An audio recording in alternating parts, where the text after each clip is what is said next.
हल्ला हंगामे के बीच पीएम मोदी ने देश में वैक्सीनेशन को लेकर बड़ी बात कह दी। पीएम मोदी ने कहा कि कोरोना से लड़ाई में बाहुबली बनने का एक ही रास्ता है और वो ये है कि आप वैक्सीन लगवाएं। देखिए पीएम के एक शब्द के पीछे क्या क्या छिपा है।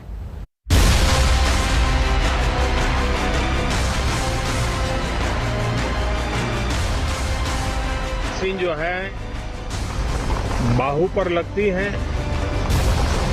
और जब वैक्सीन बाहु पर लगती है तो आप बाहुबली बन जाते हैं। काम की बात को कितनी आसानी से आम लोगों तक पहुंचाना है, ये पीएम मोदी बखूबी जानते हैं। शब्दों से खेलने में माहिर मोदी ने कोरोना काल में बाहुबली शब्द की नई परिभाषा गढ़ दी और इस परिभाषा के जरिए उन लोगों को संदेश दिया जो महामारी के दौर में भी वैक्सीन से दूरी बनाए हुए हैं। अब ये वैक्सीन जो है बाहु पर लगती है और जब वैक्सीन बाहु पर लगती है तो आप बाहुबली बन जाते हैं और कोरोना के खिलाफ लड़ने के लिए बाहुबली बनने का एक ही उपाय है कि आपके बाहु पर वैक्सीन लगवा दीजिए। भारी बहुमत के साथ 2 बार देश की सत्ता पर काबिज मोदी सियासत के बाहुबली हैं, लेकिन उन्होंने बाहुबली शब्द का इस्तेमाल कोरोना वैक्सीन लगवा चुके लोगों के लिए किया। अब तक 40 करोड़ से ज्यादा लोग कोरोना के खिलाफ लड़ाई में बाहुबली बन चुके हैं। आगे भी बहुत तेज गति से इस काम को आगे बढ़ाया जा रहा है। ये पीएम मोदी का अनूठा अंदाज है जिसके जरिए वो एक साथ कई मुद्दों को साध लेते हैं। पीएम मोदी बखूबी जानते हैं कि विपक्ष मॉनसून सत्र में कोरोना के मुद्दे पर सरकार को घेरने का मन बनाए बैठा है। यही वजह है कि सदन की शुरुआत होने से पहले ही उन्होंने कोरोना पर सरकार का एजेंडा सामने रख दिया। एक सम्मानीय सदन में उनका परिचय हो रहा है। लेकिन महामारी के खिलाफ बाहुबली बनने के मोदी के मंत्र के बीच बड़ा सवाल ये है कि देश में क्या वैक्सीन की उपलब्धता है।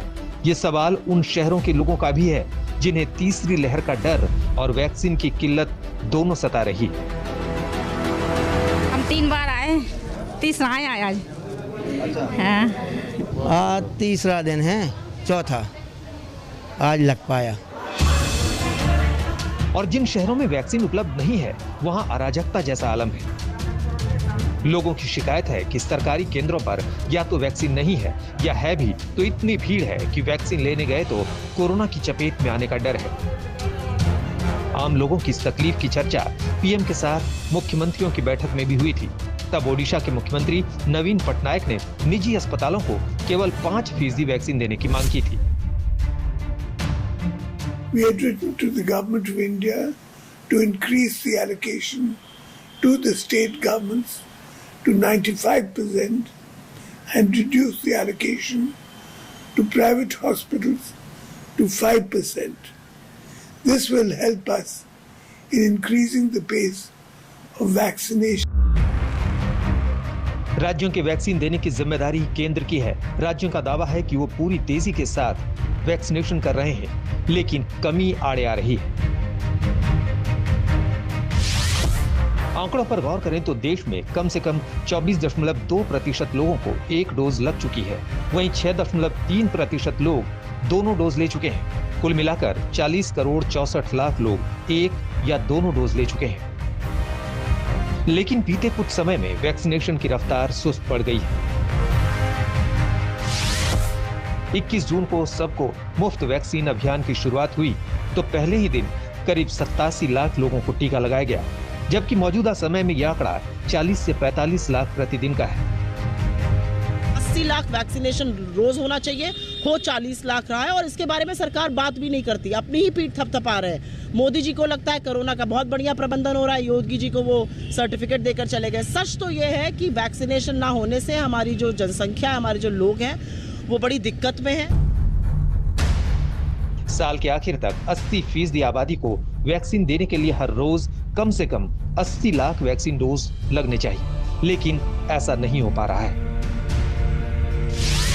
सरकार का दावा है कि 2 करोड़ 60 लाख वैक्सीन की डोज राज्य सरकारों और प्राइवेट अस्पतालों के पास उपलब्ध है और राज्यों तक ज्यादा वैक्सीन पहुंचाने के लिए सरकार लगातार वैक्सीन निर्माता कंपनियों के संपर्क में है। वैक्सीन और टीकाकरण पर विपक्ष के सभी सवालों का जवाब देने के लिए पीएम मोदी ने मंगलवार शाम सर्वदलीय बैठक बुलाई है। बैठक में प्रेजेंटेशन के जरिए कोरोना संकट पर सरकार के एक एक कदम की जानकारी दी जाएगी।